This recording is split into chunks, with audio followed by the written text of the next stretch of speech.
Greetings from Berlin, Germany.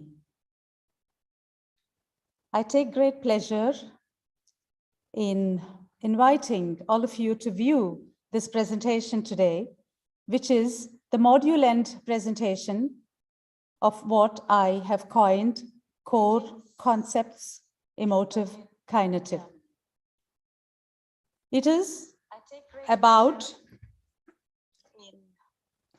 about how the refined gestures that are used in emotive expressivity in the Indian performing arts tradition, especially as also defined in great detail in the Nāṭya Shastra, and also a practice tradition in all the classical dance forms of India, have movement qualities that can be exactly identified and defined based on the movement analytic system called the Laban-Barthény of movement studies.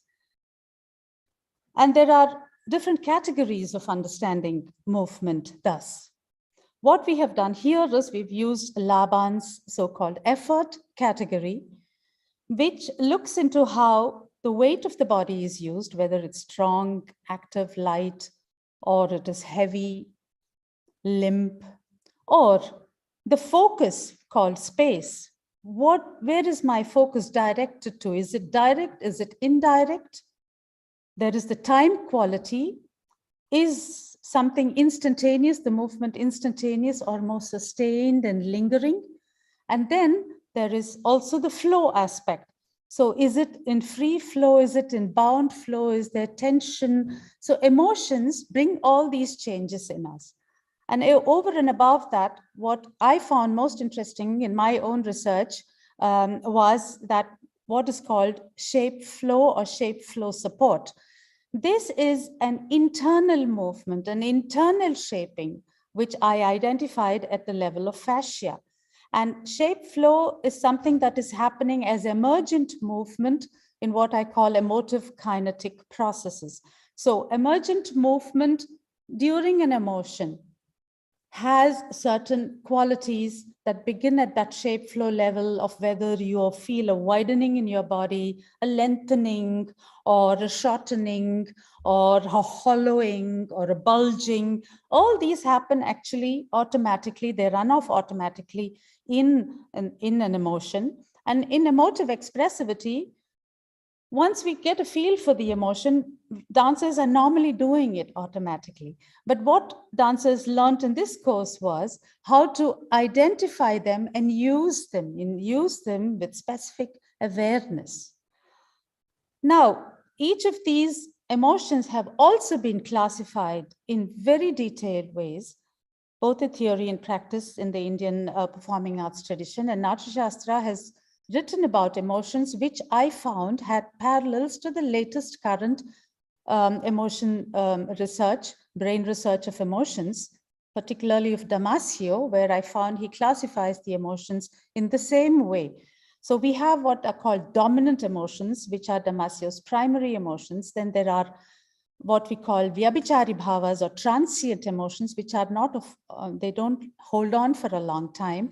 And in Damasio's research, they are either social or background emotions like arrogance or suspicion or even fatigue, lethargy, etc. So these classification of emotions is one thing that they learn to understand how each of these classifications can have different physical manifestations. It could be a behavioral pattern, it could be the facial expression that is more predominant, or it could be actions of the body. But most of the time, all emotions have something in the face. And it is the eyes that really matter, and that is where that shape flow gets in. So the eyes bring reciprocal changes, even they are widening, bulging, etc. And we have very detailed explanations of drishti,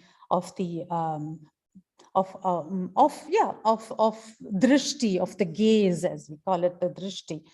And for every emotion, it has been explained in detail, and they're very refined. And doing that refined movement is what I found brings that shape flow in the body with reciprocal changes happening inside, in the chest, etc.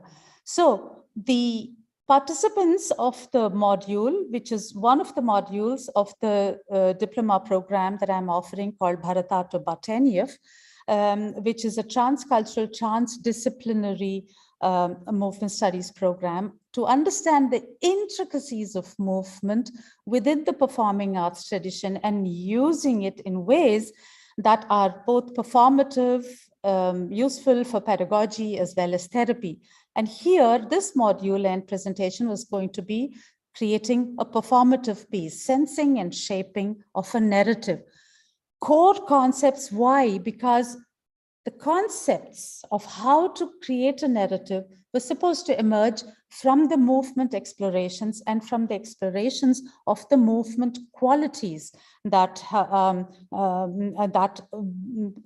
the participants through exploration learn to identify within an emotion, locating the emotion in the bodies and allowing the narrative to emerge, and what we call the sanchari, that is, we expand on this narrative, we bring in certain things. The assignment itself is going to be a short one. Each one will be presenting a narrative of not longer than 8 minutes. That was what the assignment was going to be. And each of the participants will also be telling you what they explored and what they found useful and why they went into the narrative that they picked up. Now, the participants themselves, they have all training in Bharatanatyam at various degrees. Some of them are already professional dancers. Some of them have had the basic training, and especially into the performative aspect, into the expression, narrative aspect of the dance.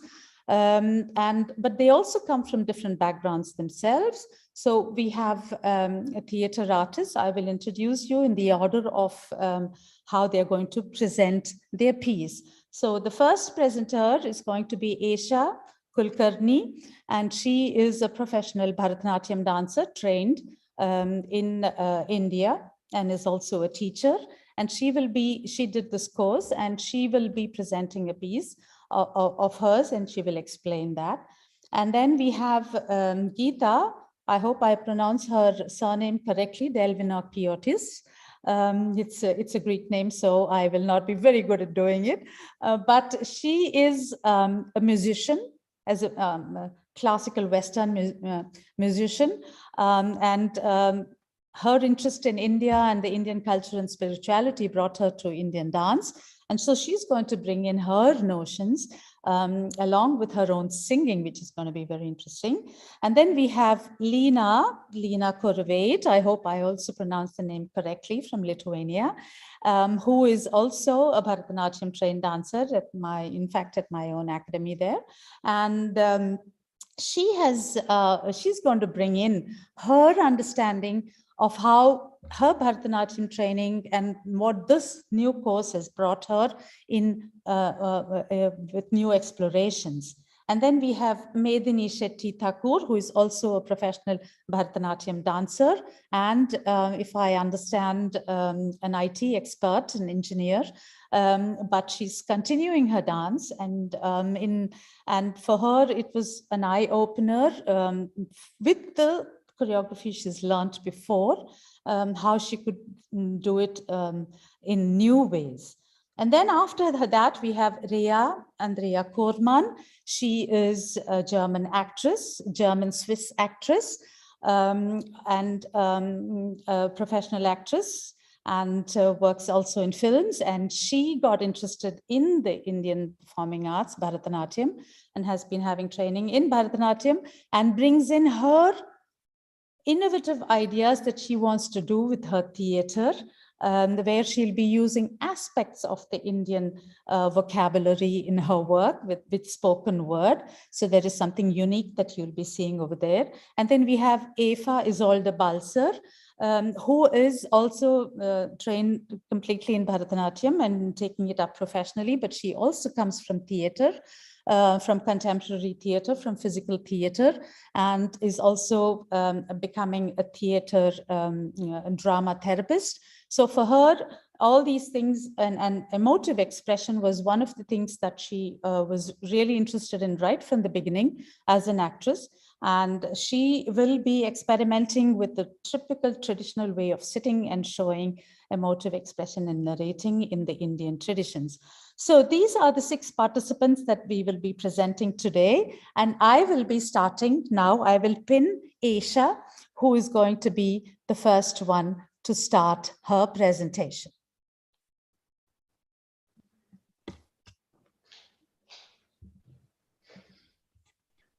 Namaste. Good evening, everyone. My presentation is based on my experience and observations during my recent India trip. So the story goes like this, that a mother is informed that her daughter is going to visit her after a long time. And then she's anxiously waiting for her. And when she sees her daughter coming, she cannot contain her emotions. She runs to hug her. But suddenly she refrains because because of the ongoing pandemic, she cannot just go and hug her. So she asks her to go wash her hands, come, and then she can hug her. I have experimented with shape flow aspects, space element, weight element, and time element. Just to give you an example, when the mother is eagerly waiting for her, she's looking anxiously waiting and looking from where she'll come. Indirect space aspect, then she spots her, direct focus, then when she tries to go and hug her, and then she realizes, oh, I can't. Shape flow support, advancing, and retreating. When the daughter, she goes to the bathroom, suddenly some past memory comes back, and she realizes, oh, there used to be lizards in the bathroom. Then her emotion gets converted into fear. And then here I have used sustained time element and quick time element. Now I shall present to you my presentation.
So I think I should be seen now. My name is Gita. So I'm very happy to be here today, and I thank Rajyashree for her beautiful introduction for all of us. As she said, I'm a trained Western musician, and I will therefore present a piece on Saraswati, the goddess in Indian goddess Saraswati of music and also wisdom. And her special skill is that she can, you could say, she can move mountains just by connecting with divine musical frequencies, and by this, you know, win wars without fighting. And the story I will show you will be about this. So she's going to, it's, you know, some half-gods called Gandharvas have stolen some very precious and auspicious nectar called the soma from the gods.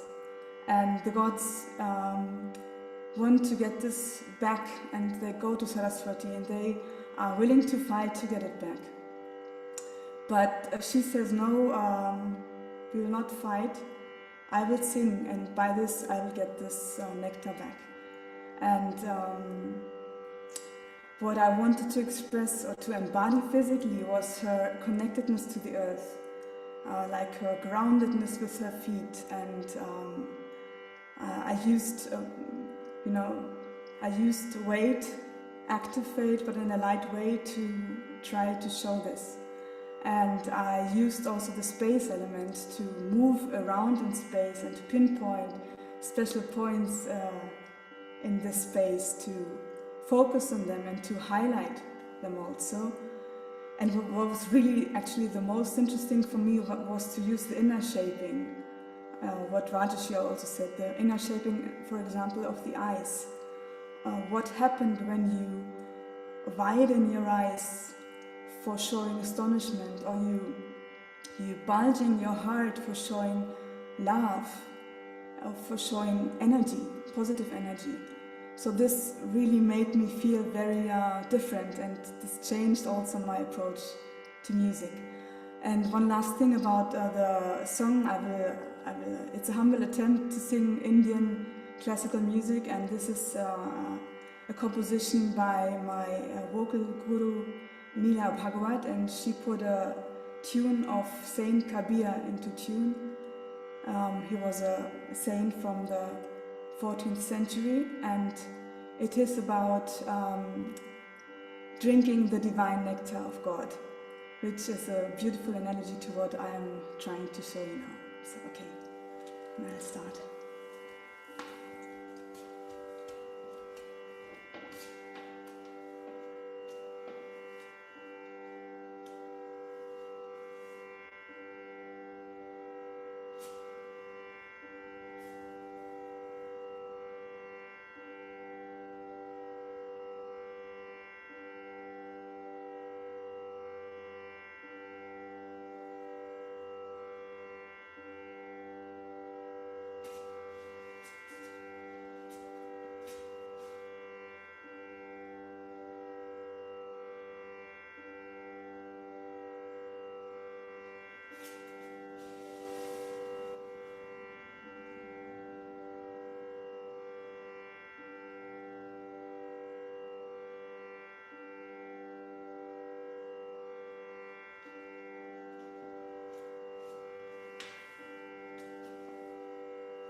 So I guess it's my turn, right?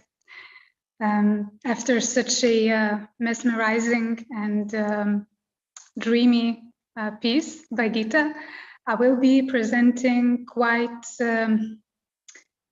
different story in a different mood. My story is a scene from Ramayana when Rama lifts Shiva's bow and wins Sita's heart. I'm telling the story from one of Rama's rivals' point of view, who, after failing to lift the bow, watches and observes Rama and goes through a different emotions, a roller coaster of emotions. And that emotional roller coaster was what inspired me to explore the story. A journey through bhavas, journey from transient to dominant states. And the addition of Laban-Bartenieff system of shape flow and shape flow support immensely helped to express and really feel those emotions in my body. I felt how the space and time elements helped to make my story more dynamic. How, for example, through grounding through active weight, I was able to grow tall into the arrogance of my character, and how by the help of my breath, I was able to connect to the feelings that those emotional states brought out. With the shape qualities that I used in my story, I was able to see a structure of something that might look abstract at the first glance, such as emotions and feelings. Hopefully, I will bring out this clarity of structure in my performance. I will be using excerpts of musical composition by Mridangam maestro Umayal Puram Kashiva Shvanata Shivaraman, and excerpts from Radhakalpa Dance Company's composition Mala, which was produced and composed by Rajkumar Bharati, and the violin part performed by B. Ananta Krishnan.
I guess I'm next.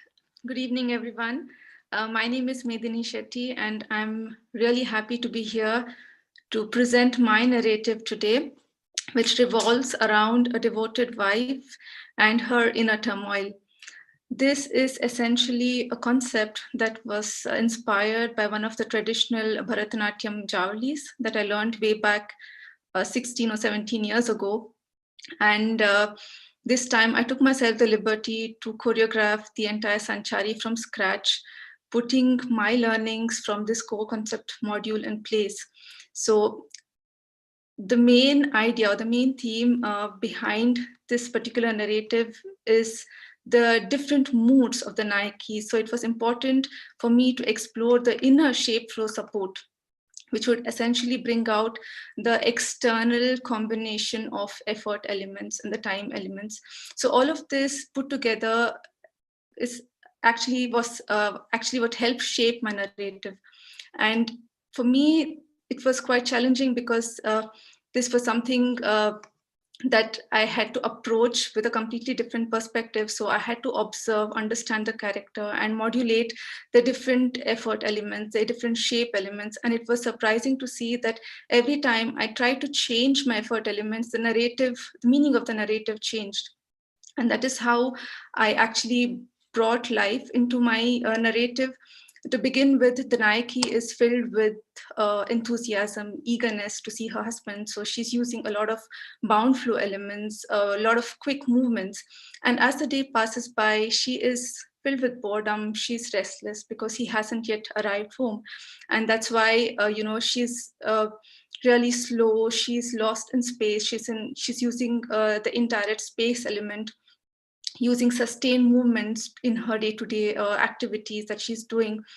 And she's completely lost in thoughts. And then suddenly she hears the sound of a bus, and she knows that her husband is there, and she runs with a lot of enthusiasm to the window, and slowly she looks out of the window to see him with another woman. And that's when she is shocked. She's filled with anger, and that anger transitions into sorrow and disgust.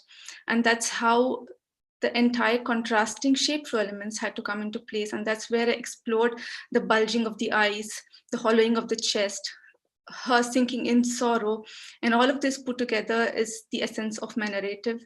So my main idea was to bring in my Sattvika bhavas and present it in such a way that it's appealing to the audience. So here I shortly begin with my narrative, and hope you enjoy it.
You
are on mute, Riya.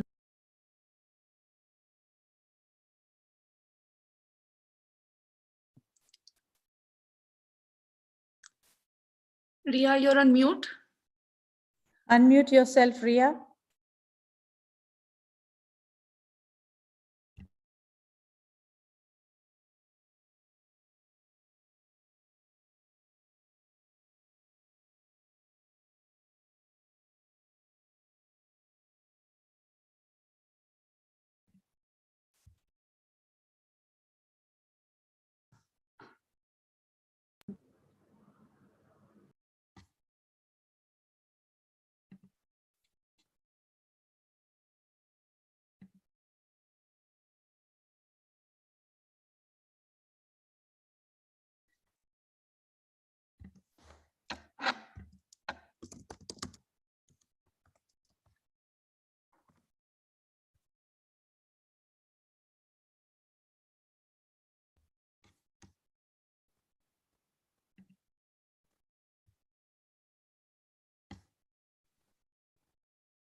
So I'm happy to continue.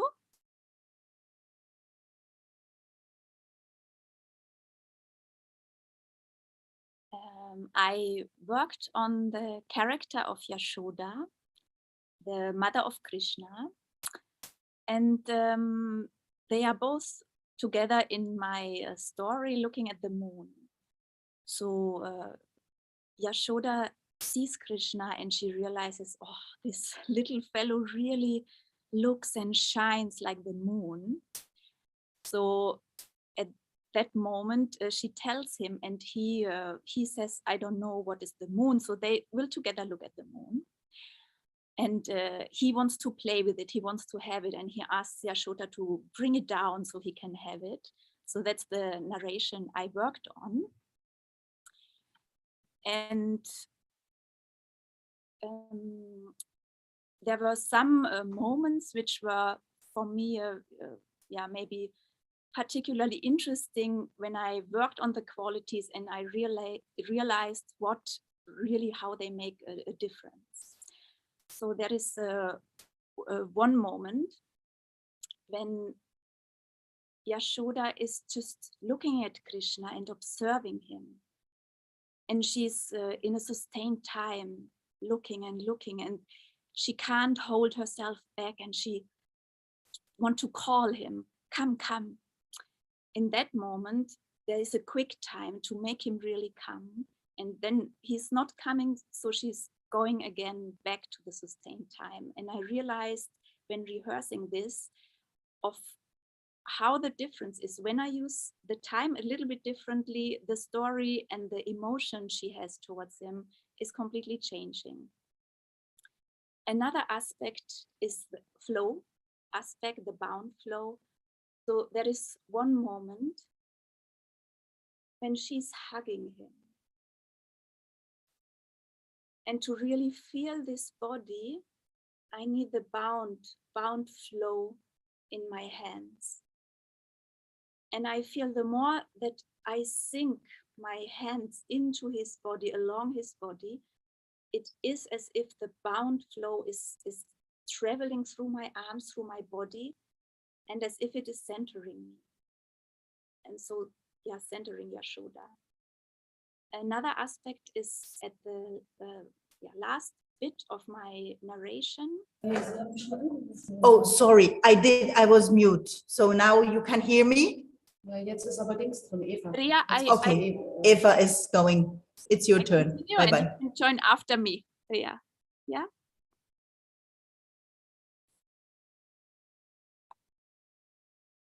So there is the last moment of the narration. Krishna is saying to Yashoda that she is like the moon. And he's saying things like, the moon is so strong and your heart is as strong as the moon. And Yashoda is amazed, how can this little person say such things? So in this moment, throughout the narration, I stay Yashoda, I'm never performing Krishna. So the challenge was for me to repeat what he is saying, but repeat it in a way that Yashoda keeps the amazement, wow, you are saying that, and is not saying it herself. And I realized what really makes the change there is part of shape flow. It is when I lengthen and a little bit narrow, then I get the feeling, oh, yes, you are saying that. While if I would really say it as Krishna, I would be more in the wide, still lengthening, but more in a widening aspect of it. So these were the few moments which are very interesting for me.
Yes, hello everybody. Now it's working.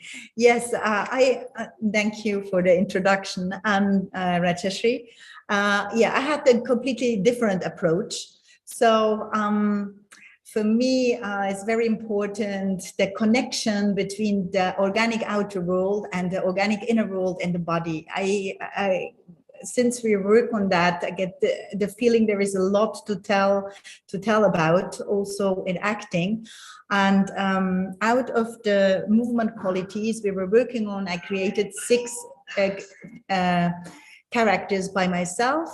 And I would like to show you 2 of them. So the characters will be filmed in April then, and they're set up in a park environment, because I like to use really this organic environment and put the body into that space. And I'm here in a hotel lobby, so sometimes we have little noises, but it's so fantastic that you can hear me now. And yes, out of the movement qualities, we worked on grounding, raising, hollowing was very important for me, because this was the moment where I recognized that my throat is really physically, I can really hollowing it. And that was also the moment when I decided to write 6 different female characters. So the first one is Josephine. She is a foreigner. She comes to Berlin, and she's an artist. And also she is not really connected to the organic world, but sometimes moments are going to happen where she definitely is. And to me, for this character, it was important to get more into a free flow. So there's no fixed points in the room.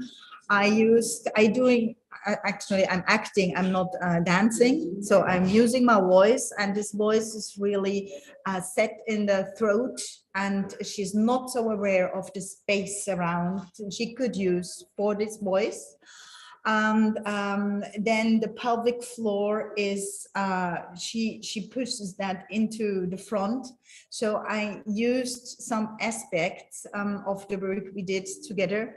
And yes, this is what I'm going to show you first, and then I will present the other character. Thank you. And I'm using also a hand gesture for each character, one mainly.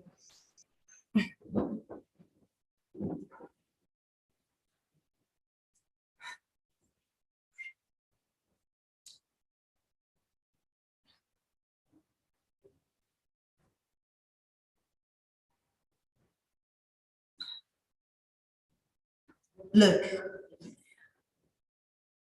I'm a real artist, yeah, and I came to Berlin for doing business, yeah, that was the reason. And then suddenly I had this vision, yeah, it was a vision. I can't remember how it came up and when it happened. It happened suddenly.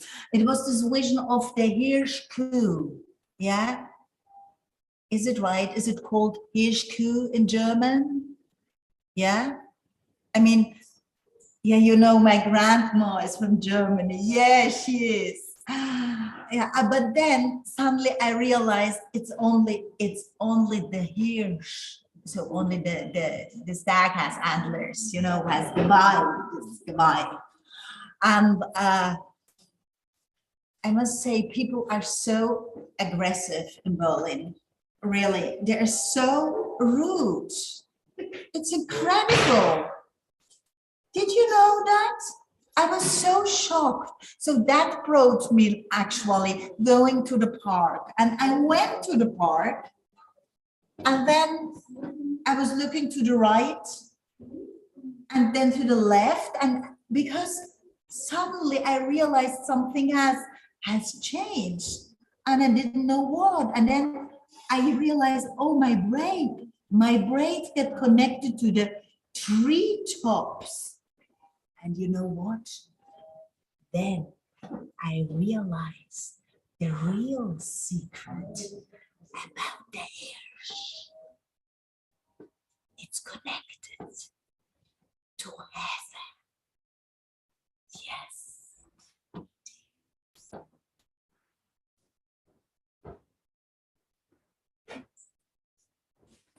So actually, this is the first character, and now I'm changing and I'm talking about the second one. So the second one is really is a German one, and her name is Elsa, and she's a mother of 3 kids, and she had a fashion house.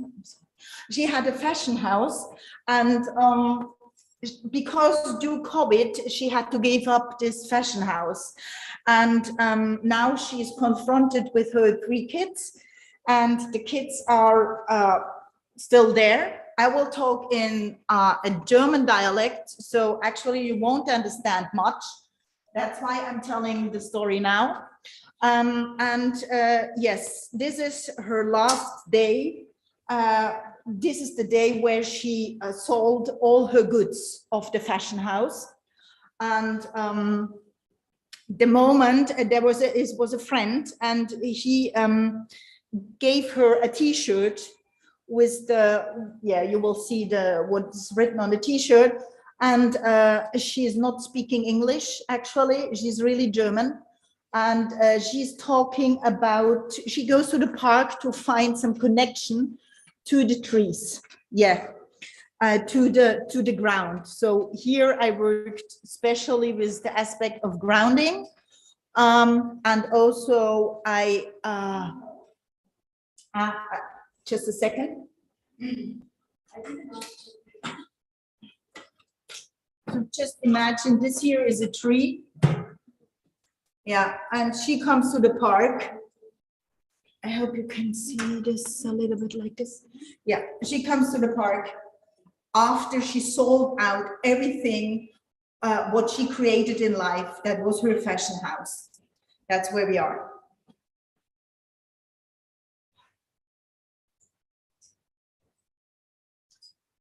Da kann man Luft holen. Ich weiß nicht, wie lange man da kann stehen. Ich weiß es nicht. Meine 3 Kinder sind daheim. Die werden schon was machen. Ich habe keine Zeit gehabt für meine Kinder. Ich habe noch ein Modehaus gehabt. Vor einem Jahr habe ich noch ein Modehaus gehabt. Jetzt ist alles verkauft. Alles ist weg. Sieht heute. Habe ich alle Waren verkauft.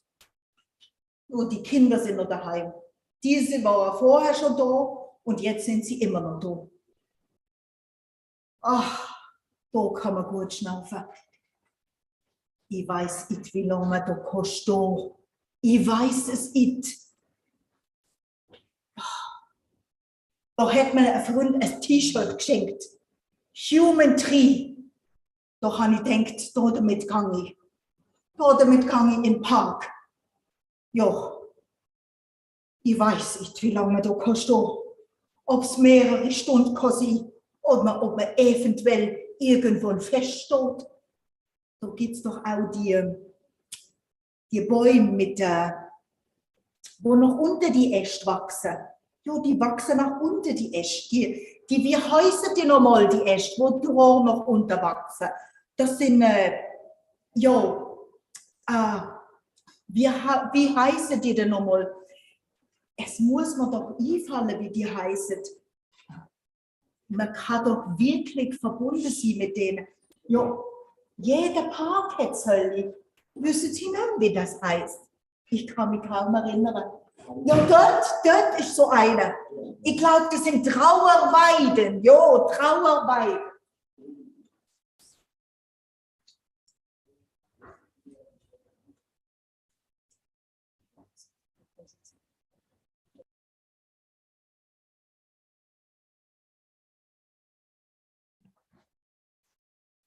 So thank you very much for viewing this presentation of the 6 participants of the CoreConcepts emotive emotive-kinetic module that finishes today with this assignment and a presentation. We had to do it online because there was no other choice. We are still having quite a few restrictions here in Berlin, but we do look forward to having, this is the assignment, which will then grow into a stage presentation that will be presented hopefully at some time. And it would also have been wonderful if we could have had a discussion with the audiences, which is also not possible, but we will definitely try to do that soon. Thank you for watching. Thank you for being with us.